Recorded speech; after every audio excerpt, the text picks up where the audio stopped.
One of the highlights of Matthew chapter 9 is when Jesus eats with sinners and responds to a backlash arising from the religious community.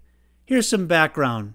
In this chapter, we see that Jesus forgives sins, calls sinners, restores sinners, ushers in the new covenant, heals, opens blind eyes, and even casts out demons. At this time, we'll focus on Jesus restoring sinners. In verses 10 through 13, here's what we read.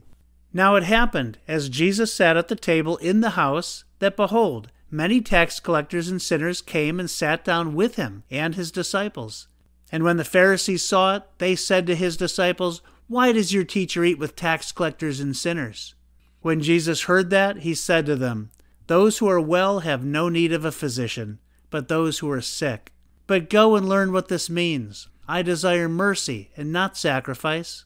For I did not come to call the righteous, but sinners to repentance.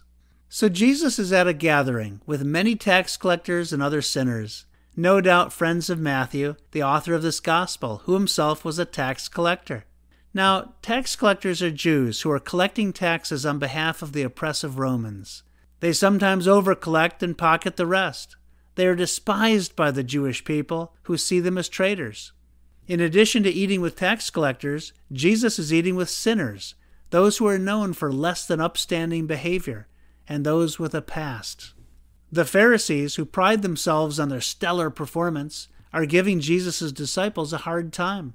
Why does your teacher eat with tax collectors and sinners? Jesus hears and responds to them by saying, This is my job, to heal those who are spiritually sick.